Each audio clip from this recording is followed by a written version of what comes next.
La verdad que yo ya no entiendo más nada. Después los periodistas se quejan. Dicen semejantes falacias en televisión ante un público que trata de buscarle de vuelta la vuelta para decir a ver si algún periodista dice algo y surgen estas cosas. Veamos. Se lograron cosas, ¿sí? Igualmente va a ser un año difícil. Vas a tener hacia adelante que resolver qué vas a hacer con la política cambiaria, que para mí es el talón de Aquiles del gobierno, y va a ser un año que va a ser complicado, ¿no? Si vos mantenés el atraso cambiario, ustedes recién estaban hablando de lo que es el tema del turismo, pero el turismo capaz es lo primero que vos vas a ver.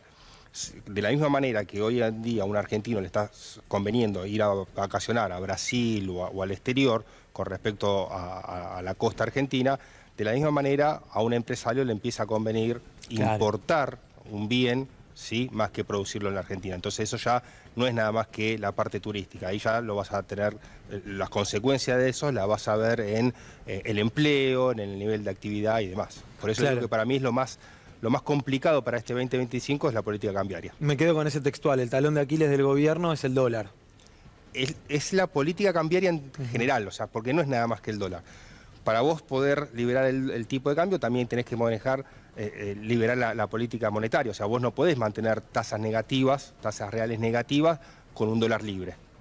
¿Me explico? Entonces, es más amplio incluso que el valor del dólar. Pero obviamente, cuando hablamos de la política cambiaria, lo que estamos hablando, haciendo referencia, es el dólar. Claro, está atrasado el tipo de cambio. Sí, está atrasado. El tipo de cambio está hoy en un nivel más bajo que hace un año. ¿Por qué? Porque si bien el gobierno en el diciembre del 2023 hizo una fuerte devaluación de más del 50% del peso, la realidad es que el programa tuvo una inflación demasiado alta para lo que necesitaba. O sea, el gobierno se armó un colchón en diciembre del 2023, ¿sí? Pero la inflación bajó demasiado lento, ¿sí? Y se comió ese colchón que se armó o que se armó el gobierno, y llegamos hoy en día a estar con un tipo de cambio real por debajo de lo que vos tenías en el momento que se fue más, en noviembre del 2023. Claro, ahora el gobierno asegura que no va a devaluar. Y yo le creo. Yo creo que no va a devaluar. O sea, vos tenés una inconsistencia en el tipo de cambio, en la política cambiaria. Ahora, esa consistencia vos la podés mantener durante un tiempo, ¿sí? Si te entran dólares para poder financiarla. Por ejemplo, los dólares que te entró con el blanqueo. Por ejemplo, los dólares que te están ingresando ahora con un repo, o si más adelante el gobierno logra colocar nueva deuda en el mercado. Ahora, el problema es lo que te decía antes. Vos podés financiar un desequilibrio cambiario, lo que no podés evitar son las consecuencias de lo que hablábamos de un atraso cambiario, donde empieza a verse ya gritos hoy en día en el sector agropecuario, que es el más productivo de todos, ¿no? Imagínate lo que le queda a la industria. Sí, hoy leía algunos textuales en Clarín, justamente desde el agro, que piden que la compensación vaya por baja de retenciones. Sí, está bien, me parece que es correcto, debería ir por baja de retenciones, porque acá lo que hay que entender es que el problema cambiario no se arregla con devaluar nada más. O sea, si vos devaluás, ¿sí?, como lo hizo Argentina miles de veces, y mantenés las condiciones actuales, es como pasó en diciembre del 2023. En un año estamos de vuelta al mismo problema. Otra vez lo mismo. Vos necesitas, obviamente, ir hacia un tipo de cambio libre, ¿sí? Cuando uno dice un tipo de cambio libre, habla de una flotación sucia, donde el Banco Central tiene intervención, obviamente, pero digamos, no el grado de intervención que tenés hoy, ¿no? Que vos hoy tenés un cepo, restricciones cambiarias, que no te permite operar prácticamente a las empresas, estoy hablando, en el mercado, donde vos tenés el dólar blend, que es otra forma de intervenir, donde vos tenés el Banco Central, que también interviene, como lo hizo en diciembre, cuando el dólar empezó a subir, donde vos tenés una tablita cambiaria, ¿sí?, del 2% mensual, que no representa ni lo que sucede con los precios internos y el dólar internamente, ni representa lo que pasa con el dólar a nivel internacional. O sea, Brasil devaluando, Chile devaluando, toda la región devaluando, que en realidad lo que pasa es que el dólar se fortalece a nivel mundial, y vos acá seguís con el 2% mensual como si nada pasara, y en breve vamos a ir a menos encima. ¿Cómo? ¿Es sostenible entonces? Puedo decir recién, bueno, lo podés financiar, se puede sí, financiar sí, de alguna lo u otra podés manera. financiar. Lo que pasa es que lo que vos no podés evitar son las consecuencias, ¿sí? Que es lo que yo te digo, o sea, las consecuencias de lo que puede pasar sobre la actividad, sobre el nivel de empleo, al tener un tipo de cambio atrasado artificialmente, porque eso también creo que es la base. Acá vos no es que se te atrasó el tipo de cambio porque vos tuviste una avalancha de dólares que ingresaron al país a producir en la Argentina. No. No. Acá vos lo tenés porque vos tenés el cepo. Si vos no tuvieses el cepo, la historia sería totalmente diferente. Por algo, incluso cuando llegó el cepo a tener una brecha del 0%, del 2% hace un par de semanas, el gobierno ni vista de sacarlo. Y yo creo que el cepo, liberar el cepo totalmente, no va a ser antes de las elecciones seguramente, y después también lo dudo. Te interrumpo tan solo unos segundos para pedirte por favor que no te olvides de dejar el like y suscribirte al canal. Es realmente muy importante para dar esta batalla cultural. Seguimos viendo, muchas gracias. Sí pones en duda el compromiso que reitera el gobierno de en 2025 se levanta el cepo. Levantar todas las restricciones, sí. Que vos vayas sacando... Claro, que vayas tomando algunas medidas y lo vendas como una salida de cepo es otra cosa. Exactamente. O sea, estamos muy acostumbrados al relato. Entonces, que vos pasas armando un relato con algunas medidas que vas sacando, puede ser, ¿sí? De hecho, el vencimiento del impuesto país fue una forma de liberar un poquito más las restricciones cambiarias. Ahora, levantarlo como hizo en su momento Macri en el 2015... No, yo creo que dudo que incluso se pueda hacer en el 2025. Mira, Andy. Cristian, buenas noches, ¿cómo estás? Cavallo hace unos días publicó en su blog que el tipo de cambio está cerca de un 20% atrasado. Lo escuché también a Broda decir que está cerca de un 30% atrasado el tipo de cambio. Lo escuché también a Orlando Ferrer decir que el dólar tendría que estar más o menos en 1.600 pesos. ¿Para vos qué sería un dólar razonable para esta situación de Argentina o una cotización de un dólar libre, por ejemplo? Es muy difícil saber cuál es el precio del tipo de cambio, porque vos hoy tenés no solamente el cepo sobre el dólar oficial, sino también tenés cepo sobre los dólares financieros. O sea, el MEP, el contado con liquidación, también tienen controles. Las empresas que van al dólar oficial no pueden ir al dólar financiero. Entonces vos ahí tenés un control. Además tenés el dólar blend, que es el 20% de las exportaciones, van al dólar financiero. Entonces, a diferencia de lo que tuvo Macri en su momento, Macri sabía cuál era más o menos el dólar del mercado, ¿no? O sea, él entró con el dólar 9,50, los financieros estaban alrededor de 15, sabía que si liberaba iba a estar entre 9,50 y 15, se estabilizó en 13. Perfecto. Este gobierno no lo sabe. A ver, no lo puede saber por todas las restricciones que tiene. O sea, hoy no tenés un precio que vos Pero puedas... Milei dice que si liberan se va para abajo. De hecho, el otro día dijo, no, tuvimos que frenar porque si no, si seguíamos vendiendo dólares en el mercado, el dólar se iba más para abajo y iban a fundir un montón de empresas, dijo. Es que, a ver, probablemente tenga razón. Si sigue vendiendo va a ir bajando, pero porque vos no le dejás comprar a quien quiere comprar. O sea, si vos te parás en una posición vendedora y a quien necesita o quiere comprar no le permitís ir al mercado, obviamente si vos tenés nada más que vendedores, el precio va a ir para abajo. Pero si realmente el problema del gobierno o el problema del tipo de cambio fuese que en un mercado libre se apreciaría, lo sacarían ya, inmediatamente. O sea, claro, porque también toda esta joda hay que recordar para por ahí los que no están tanto en tema, que empezó estábamos en medio de una corrida cambiaria y el gobierno salió a decir no vamos a emitir más pesos, incluso no vamos a emitir pesos para comprar dólares.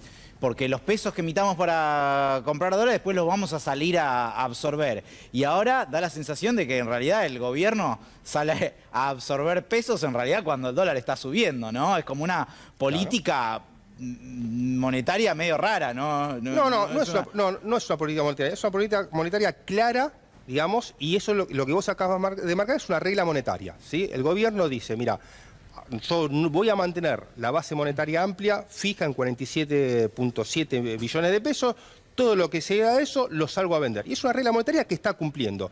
Y en base a eso pero también... Pero salen a vender cuando el dólar sube. Obviamente, salen a vender cuando el dólar sube, sale en el mercado, porque si no el que compraba dólares, ¿quién era? Era el Tesoro. El Tesoro estuvo comprando los dólares con ese exceso de pesos que había, a los efectos de mantener la base monetaria y de hacerse de los dólares necesarios para pagar el jueves la deuda de la amortización y renta de los bonos. Entonces, vendía, realmente compraba, no vendía en el mercado, sino que se los vendía al Tesoro para que el Tesoro se haga de dólares. El Tesoro para eso usó no solamente el superávit fiscal primario que consiguió, sino que también usó parte de la deuda que le trasladó el Banco Central al Tesoro cuando se limpió el balance del Banco Central. Hoy en día, si vos mirás los depósitos del Tesoro en el Banco Central, ya no son los 13 billones de pesos que tenía cuando se hizo ese canje, ese movimiento contable. Hoy ya están en 6 billones. O sea, más de la mitad de ese dinero lo utilizó para comprar los dólares. Hoy también ves ese depósito en la cuenta del Tesoro del Banco Central, pero se te van a ir el jueves. Y de esa manera logró mantener, ¿sí?, la base monetaria amplia más o menos fija. El tema es que, bueno, vamos a ver qué es lo que pasa de acá en adelante. Lo tenemos para escuchar al presidente de la Nación respecto del tipo de cambio y de cómo sigue esto. A ver. Atrás de eso hay otra discusión sobre el tipo de cambio que, desde mi punto de vista, es errada. De hecho, hay frases muy desafortunadas de algunos economistas que verdaderamente dan pena, digamos, porque, pero bueno, nada, responden a intereses políticos o empresarios y piden cosas que van en contra de... Porque, ¿qué es lo que están pidiendo cuando piden una devaluación? Que baje el salario de los argentinos, en el fondo. Bueno, ahí estaba el presidente. No sé si vos estás ubicado en los Sí. econochantas o los economistas del bien. Bueno, No te quiero meter en un compromiso tampoco. hoy no creo que sea muy apreciado, pero a ver, lo que dijo tiene razón. Una devaluación implica, sobre todo en un primer momento, bajarle el ingreso a la gente. Pero el dólar atrasado, también lo que tenemos que entender es que el dólar no se atrasa solo. Acá el dólar se atrasó porque vos tenés un cepo, porque vos tenés una tablita cambiaria, porque vos tuviste una inflación, que es la que, digamos, tiene que controlar el gobierno, que se le fue de las manos. O sea, vos lo que tenés que ir es a un tipo de cambio libre, ¿sí? Donde el precio, si bien el Banco Central puede intervenir y demás, sea determinado por la oferta y la demanda, ¿sí? Donde las variables se van a volver a acomodar, como la del ingreso, como la de los precios y demás, de acuerdo a ese valor. Vos hoy en día lo que estás haciendo es barriendo el problema del tipo de cambio bajo la alfombra. En algún momento, ¿sí?, te va a venir la factura y ese momento va a ser doloroso otra vez. Claro, por eso decías, todo esto forma parte del talón de Aquiles, digamos. Exacto. ¿No? Ahora, creo que teníamos para compartir el destacado justamente del diario Clarín respecto al agro, porque vos mismo lo citabas. Ahí está, exigen la quita de las retenciones para que no desaparezcan productores. No advertir la crisis es convertirse en cómplice de la tragedia. ¿Cómo lo estás viendo? Digo, en la última semana, en los últimos 10 días, tuvimos 3 firmas del agro con problemas financieros. Sí, es verdad, eso también fue producto, digamos, ya hay de antes del 2023, de las restricciones. Cuando vos tenés esas restricciones, muchos inversores buscan dolarizarse de cualquier manera. Y ese dolarizarse de cualquier manera capaz es invertir en pagarés, como fueron los que quedaron en default ahora, del agro, ¿sí? Porque vos entregabas pesos y teóricamente cuando cobrarías dólares. Claro. Bueno, lo que salió pasa, mal. Y eso salió mal.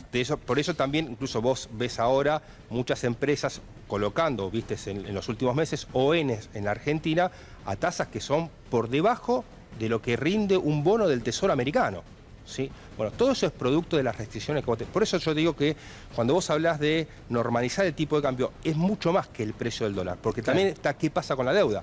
Ejemplo, ¿cuánto va a valer la deuda argentina el día que vos puedas realmente disponer libremente de tu dinero, de decir, lo coloco en pesos o lo coloco en dólares?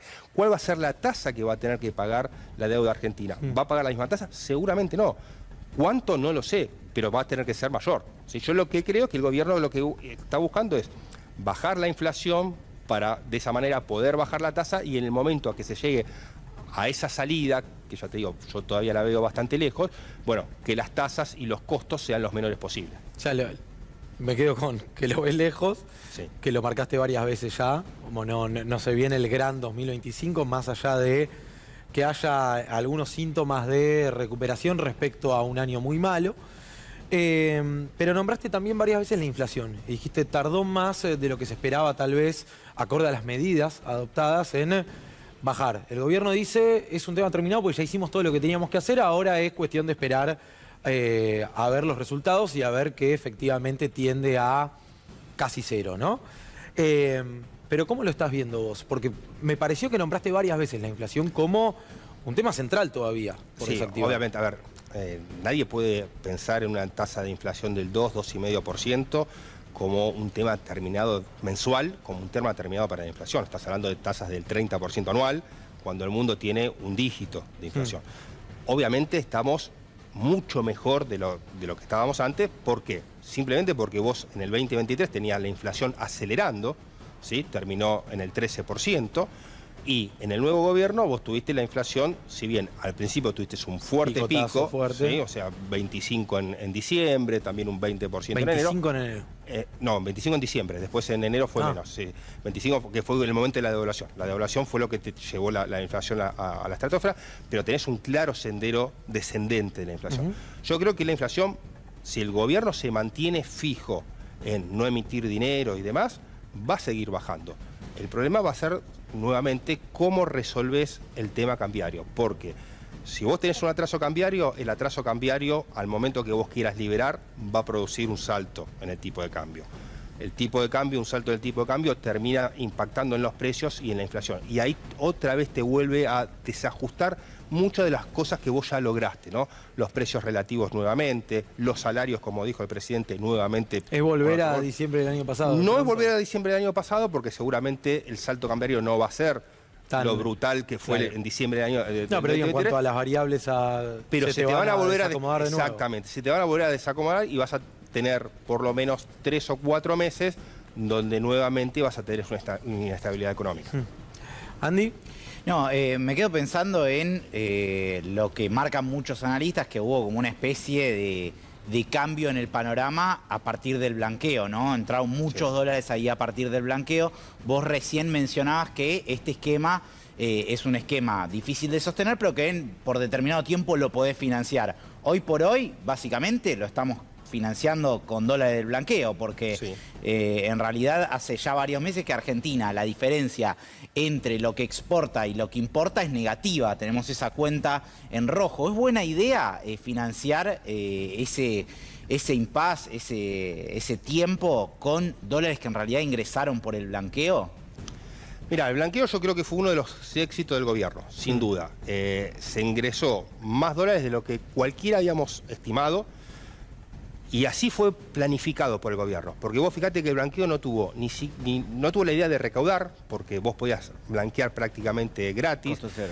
Lo que se buscaba era incrementar la cantidad de depósitos y que esos depósitos queden en el sistema.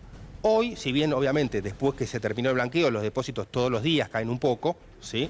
Igualmente hoy tenés arriba del 65-70% de lo que ingresó, todavía lo mantenés en el sistema. Y eso fue lo que le permitió al gobierno, por ejemplo, en los últimos 3 meses ser comprador, ¿sí? Porque eso también permitió hacer el famoso carry trade de las empresas que obtenían créditos en dólares, esos dólares los vendían en pesos y los pesos los colocaban a tasa, y entre la tasa que pagaban del crédito en dólares más el clearing peg del 2% mensual versus la tasa en pesos, le quedaba una diferencia. Entonces, eso le permitió y le está permitiendo bancar este atraso cambiario. Ahora, ¿es recomendable? No, claramente no. Primero, no es recomendable tener un atraso cambiario. O sea, más allá que lo pueda financiar y cómo lo pueda financiar, en su momento Macri lo financió también con el ingreso también de capitales. No fue blanqueo en ese momento lo que le dio la gran dólar, sino los grandes dólares, sino los dólares que ingresaron del exterior. Pero para que vos tengas una idea, en el momento en que Macri decidió en el 2015 salir del cepo, durante los 3 meses siguientes, el mercado le pidió 4.000 millones de dólares al Banco Central. Compró 4.000 millones de dólares. Y no había el excedente de pesos que tenés hoy. O sea, eso de financiar y seguir manteniendo el atraso cambiario con los dólares de blanqueo es un problema, porque vos lo que haces es generar más problemas. Y acá hay algo que nadie está tomando en cuenta, y es qué puede pasar con la llegada de Trump al gobierno americano. Si Trump aplica lo que dice, que es arancelar más las importaciones, muy probablemente vos de parte del resto del mundo tengas una devaluación de sus monedas, ¿sí? Para compensar parte de ese mayor costo que le va a aplicar Trump para venderles, para comprarles en este caso. En ese caso, nosotros estamos atados al dólar. O sea, esas devaluaciones de la moneda nos va a pegar encareciendo todavía más nuestro peso. Y me sorprendió justamente lo que decías, atado al dólar, que Milei en la última entrevista que dio volvió a hablar de la dolarización. Después de hacía bastante tiempo que no hablaba de este tema, volvió a hablar de la dolarización. Dijo, no, para 2025-2026 difícil, pero creo que para 2027 podemos dolarizar, dijo Milei de vuelta. Yo siempre creo que tener política monetaria propia es importante. ¿Sí? Si vos dolarizás, vos quedás a merced de la política monetaria del país, digamos, de Estados Unidos, en este caso de la Reserva Federal. Poder hacer política monetaria es importante. Obviamente la tenés que hacer bien, que es el gran problema de la Argentina. No la ha hecho bien durante los últimos 50 años, pero creo que ese sería otro error. Obviamente, si vos encima lo haces en un momento donde el dólar se fortalece, bueno, vas a tener problemas, digamos, en el tipo de país que vas a armar. Si vos lo que querés es ir a un tipo de país tipo Perú, donde seas gran exportador de materia primaria, de bienes primarios y demás, bueno, te va a sobrar mucha gente, porque esos sectores que pueden llegar a andar bien, te digo... Una sociedad 80-20, digamos. Exacto, sectores como la minería, como el petróleo, como el agro, que pueden llegar a andar bien en ese sistema, en un sistema dolarizado y demás, no son grandes demandantes de mano de obra. Y vos tenés en Argentina 46, 47 millones de personas a las cuales tenés que darle de comer todos los días y que tiene que ser con su trabajo, ¿no? Entonces, ese tipo de país al cual parece que se quiere ir, y creo que va a ser un problema. Y además Argentina suele tener, digamos, un nivel de conflictividad más grande que lo que capaz tiene países como Perú y demás. Entonces creo que puede rugir por varios lados si eso se mantiene.